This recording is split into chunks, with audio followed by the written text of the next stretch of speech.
Deng.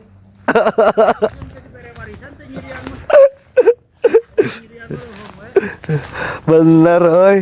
Bab 517 Saya punya syarat. Segera setelah Zhou Fenghua pergi, berita tentang permintaan Zhou Fenghua dengan cepat menyebar ke semua orang. Setiap orang yang mendengar berita itu kaget, terharu dan marah. Kota Ninghai bisa diselamatkan dengan pengorbanan grup Zhao, tetapi keluarga Zhao tidak setuju, yang membuat semua orang marah. Bahkan termasuk beberapa pemimpin kota Ninghai yang sedang mengadakan pertemuan. Zhao Yuntian dan orang lain yang mengadakan pertemuan di pemerintah kota Ninghai semua mengetahui berita itu dan semua memandang Zhao Yuntian. Tidak ada yang berbicara, tetapi semua orang menanyakan pertanyaan yang sama dengan mata mereka. Apakah keluarga Zhao bersedia? Mari kita tunda rapatnya. Zhao Yuntian akhirnya berdiri tidak dapat berbuat apa-apa, dan wajahnya kehilangan kilau sebelumnya. Pada saat ini, dia menyadari betapa beruntungnya inisiatif Ji Fei sebelumnya bagi mereka. Zhao Yuntian langsung meninggalkan pemerintahan kota dan bergegas menuju grup Li. Dia mengetahui bahwa Ji Fei ada di sini, grup Li. Li Ruoxi akhirnya membereskan semuanya. Dia masih sangat akrab dengan grup Li. Meskipun Li Baili dan Aso mengambil alih dan melakukan beberapa hal, tidak ada perubahan secara keseluruhan. Setelah melewati grup Li baru, kemampuannya telah ditingkatkan secara kualitatif, sehingga dia dapat menanganinya dengan sangat mudah. Melihat Ji Fei memperhatikan berita lokal, dia duduk di sebelah Ji Fei dan menontonnya bersamanya. Akhirnya, dia mengangkat kepalanya dan menatap Ji Fei. Suamiku, kenapa kamu tidak mengungkapkan masalah ini? Bagaimana menurutmu? Dia percaya pada rasa tanggung jawab Ji Fei, dan dia bahkan percaya bahwa Ji Fei sudah memiliki rencana dan idenya sendiri. Jadi dia ingin mengetahui rencana Ji Fei yang sebenarnya. Ji Fei meletakkan ponselnya dan dengan lembut memeluk Li Ruoxi. Setelah masalah Zhou Fenghua diselesaikan, kita akan pergi ke Ninjiang untuk berkembang. Saya akan membiarkan ayah bertanggung jawab atas semuanya di sini. Saat itu, saya berharap tidak akan ada musuh di kota Ninghai, dan semua orang akan menjadi kekuatan untuk bantu kami berkembang. Li Ruoxi mengangguk, kamu sangat perhatian, tapi apakah itu penting? Tentu saja. Apa hubungannya? Mata indah Li Ruoxi menatap Ji Fei dengan penuh kasih sayang. Ji Fei tidak berbicara, tapi melihat ke pintu, Li Ruoxi tertegun dan segera berdiri dan berjalan. Ada ketukan di pintu, dan Li Ruoxi sangat terkejut. Bagaimana Ji Fei tahu sebelumnya bahwa seseorang akan datang? Dia segera membuka pintu dan melihat Zhao Yuntian berdiri di depan pintu. Zhao, kepala kota Zhao, apakah itu kamu? Li Ruoxi terkejut, dia tidak menyangka dia akan datang diam-diam. Ketika Zhao Yuntian melihat dua orang di dalam, dia memaksakan senyum di wajahnya. Aku tidak mengganggumu, kan? Jika kamu datang sebagai pemimpin kota Zhao, kamu mengganggu kami. Jika kamu datang sebagai paman Ruoxi dan aku, kamu tidak mengganggu kami. Ji Fei berkata dan berdiri dari sofa. Ekspresi Zhao Yuntian berubah dan dia mengangguk pada Ji Fei. Kalau begitu aku akan datang sebagai pamanmu. Kalau begitu silakan duduk. Zhao Yuntian tidak sopan dan langsung duduk. Jika ada yang harus kamu lakukan, tanyakan dulu. Zhao Yuntian memandang Ji Fei dan berkata. Dia tahu bahwa ketika Ji Fei berbicara tentang ikatan keluarga, dia ingin bertanya tentang orang tuanya. Mengapa keluarga Zhao dan keluarga Ji tidak membalas dendam pada keluarga Zhou selama bertahun-tahun? Ji Fei menatap langsung ke arah Zhao Yuntian dan bertanya. Ekspresi Zhao Yuntian berubah. Wajah Li Ruoxi langsung memucat, dan dia segera keluar dan menutup pintu. Dia takut seseorang akan mendekat dan mendengarnya. Ji Fei tidak menghentikannya. Ji Fei, apakah kamu akan menyerang keluarga Zhou? Ada dua orang yang tersisa. Zhao Yuntian memandang Ji Fei dan bertanya. Ya, saya ingin mengambil tindakan terhadap keluarga Zhou. Kebencian antar orang tua tidak dapat didamaikan. Suara dingin Ji Fei terdengar sedingin datangnya dari neraka.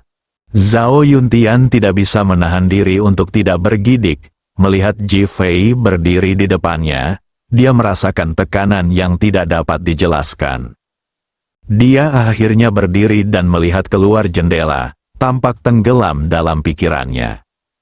1 menit berlalu, dan Zhao Yuntian tidak berkata apa-apa. 2 menit berlalu, dan Zhao Yuntian tidak berkata apa-apa. 10 menit berlalu sebelum Zhao Yuntian sepertinya telah membuat keputusan besar dan memandang Ji Fei. Terakhir kali aku sudah memberitahumu bahwa orang tuamu menyesali pernikahan mereka dengan Long Tang dan Hong Men.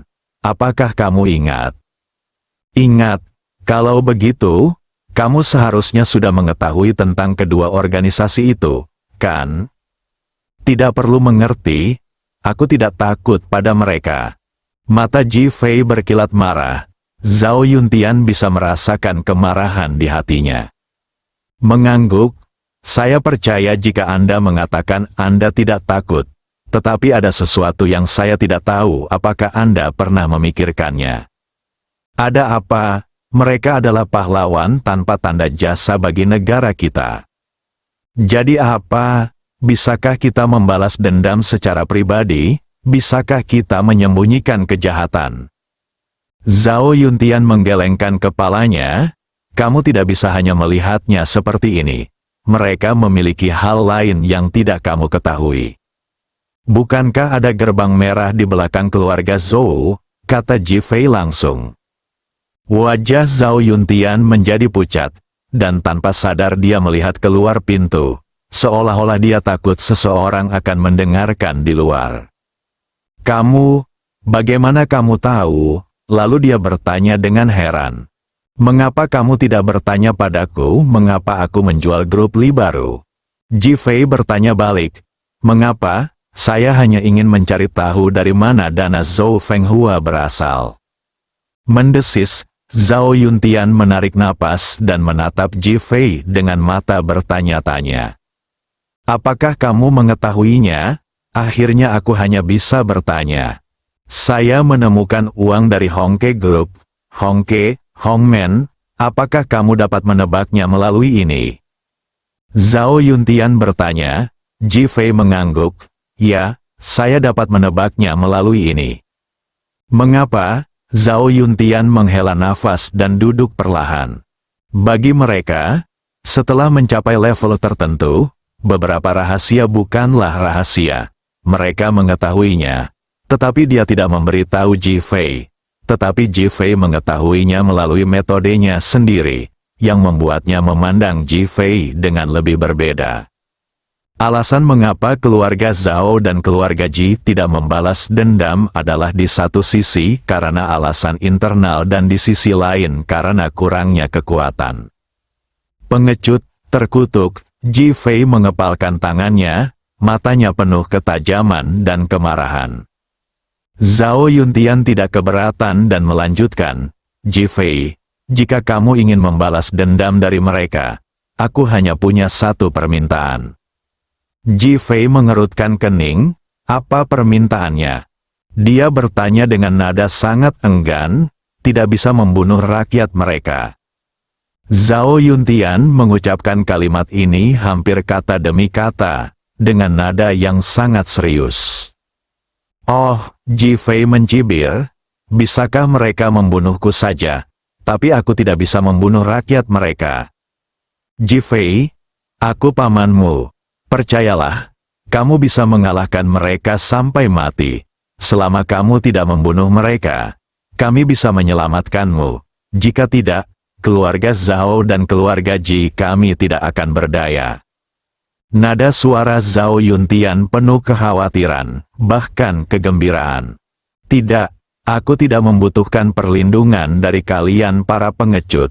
Ji Fei, kamu, saya akan menyelesaikan masalah Zhou Fenghua, tapi saya punya syarat. Bab 518. Dia dan mereka naik. Wajah Zhao Yuntian langsung menunjukkan keterkejutan, dan dia menatap Ji Fei. Katakan saja. Biarkan Zhou Fenghua terus menjadi gila. Ini. Wajah Zhao Yuntian penuh kejutan, dan ekspresinya penuh pertanyaan. Sekarang kegilaan Zhou Fenghua telah menempatkannya di bawah banyak tekanan, dan bahkan hati orang-orang pun tidak stabil. Lanjutkan, ini sangat menakutkan. Jika kamu ingin mati, kamu harus menjadi gila dulu. Zhao Yuntian terdiam. Saat ini, ponselnya tiba-tiba berdering. Melihat bahwa itu adalah sekretarisnya Cui Ziguo, dia segera menjawab panggilan tersebut. Pimpinan Zhao Fenghua telah mengirimkan undangan kepada semua pemimpin dan semua perusahaan di kota Ninghai untuk mengadakan jamuan makan di Hotel Ninghai pada pukul 8 malam ini. Nanti semua orang akan terhibur. Zhao Yuntian tertegun sejenak, dan kemudian menjadi sangat marah. Ini sangat gila, sangat penuh kebencian. Setelah hening beberapa saat, dia memikirkan kata-kata Ji Fei. Saya akan berpartisipasi tepat waktu. Patah, tutup telepon dengan keras. Melihat Ji Fei, apa yang harus kita lakukan selanjutnya? Sudut bibir Ji Fei melengkung. Selebihnya mudah, tunggu saja aku yang menanganinya. Wajahnya tenang dan percaya diri. Zhao Yuntian menatapnya lama sekali. Ji Fei, terima kasih. Sama-sama, Anda juga membantu saya. Setelah malam ini, kota Ninghai tidak lagi memiliki kekuatan untuk menghalangi perkembangan grup Li. Ini juga merupakan awal dari seruan resmi saya untuk membalas dendam kepada keluarga Zhou. Tidak ada niat membunuh di wajah tenang Ji Fei. Tapi Zhao Yuntian merasakan aura yang begitu kuat hingga bisa membuat pikiran orang berfluktuasi. Terkejut, takut. Pada pukul 7.30 malam, Ji Fei dan Li Ruoxi berkendara ke Hotel Ninghai. Saat ini, ada banyak lalu lintas dan orang-orang di luar Hotel Ninghai, dan orang-orang berpakaian bagus terus keluar dari mobil mewah. Yang laki-laki semuanya mengenakan jas dan sepatu kulit, dan yang perempuan semuanya mengenakan gaun malam, berlomba-lomba mencari kecantikan. Ji Fei dan Li Ruoxi turun dari mobil. Ji Fei mengenakan t-shirt dan jeans, memegang kunci mobil, seperti seorang pengemudi. Li Ruoxi mengenakan kemeja putih dan rok satu langkah hitam, seperti pakaian standar profesional. Kemunculan kedua orang tersebut langsung menjadi alien dan menarik perhatian banyak orang. Namun, banyak orang yang tidak berani menunjukkan rasa jijik dan cemoohannya. Ji Fei sekarang menjadi orang terbaik di kota Ninghai. Penjualan grup Li baru hari ini seharga 400 miliar mengejutkan semua orang. Sekarang, apalagi memakai t-shirt dan jeans. Meski telanjang pun tidak ada yang berani meremehkan Anda, karena pihak lain adalah bos yang sangat kuat.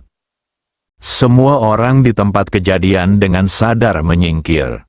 Tang Haiyang, yang menyapa semua orang di pintu, melihat Ji Fei dan Li Ruoxi, mulutnya bergerak-gerak tanpa henti, dan amarahnya mulai meningkat. Apalagi melihat semua orang dalam posisi seperti ini membuatnya merasa sangat kesal dan marah.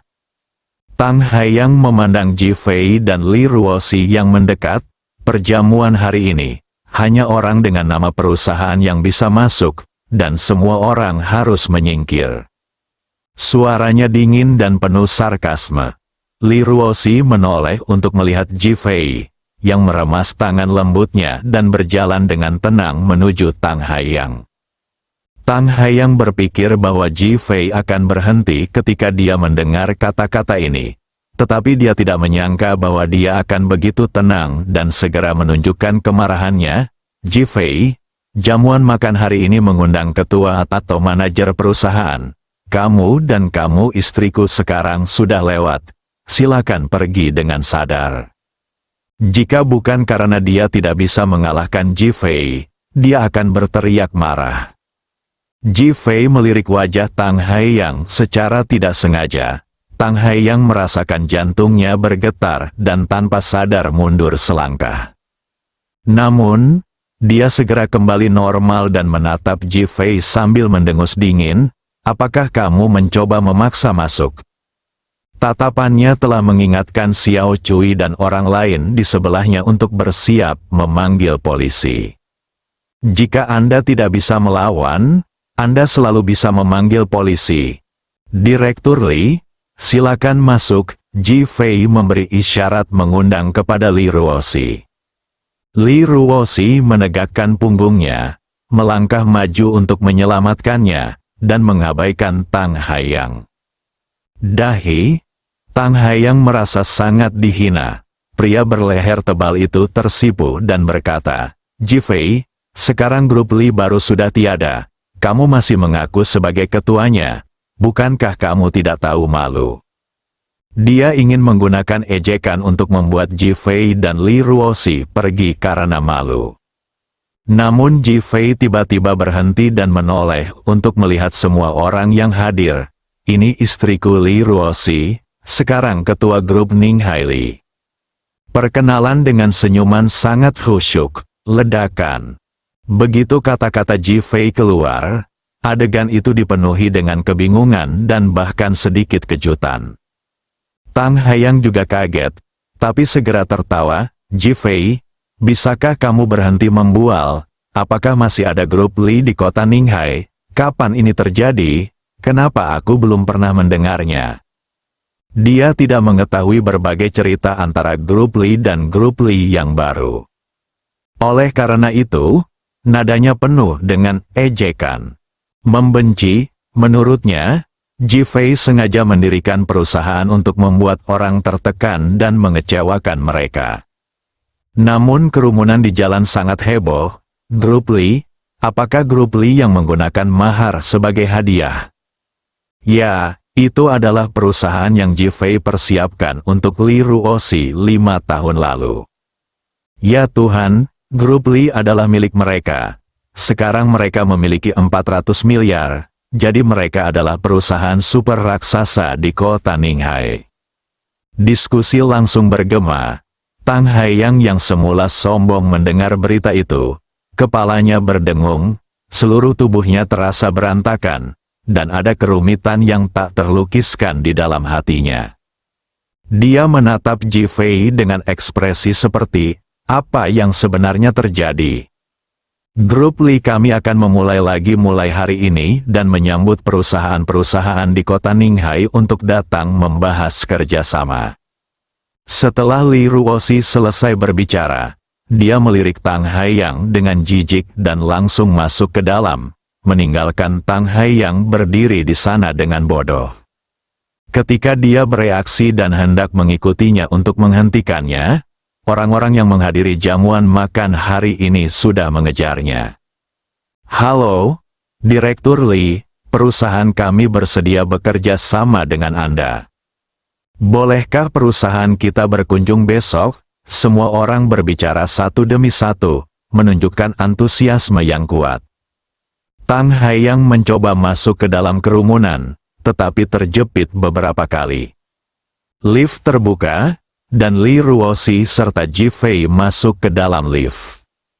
Tapi tidak ada orang lain di tempat kejadian yang masuk.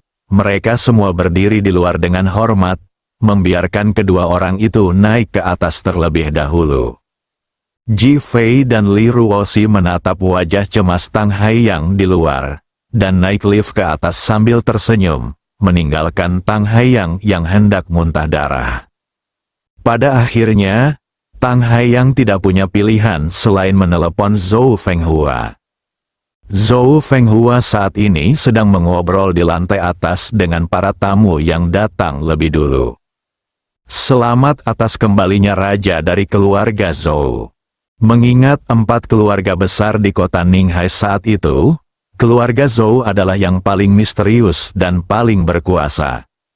Itu benar. Ini tidak sebanding dengan kilatan berumur pendek seperti keluarga Ji. Semua orang mulai menyukainya. Zhou Fenghua merasa senang saat melihat Tang Hai yang menelepon, pergi ke pintu aula dan tekan jawab. Sepupu, sepupu. Mereka akan naik. Tang Hai yang sangat terkejut dengan berita tentang grup Li sehingga suaranya penuh kecemasan. Bersambung.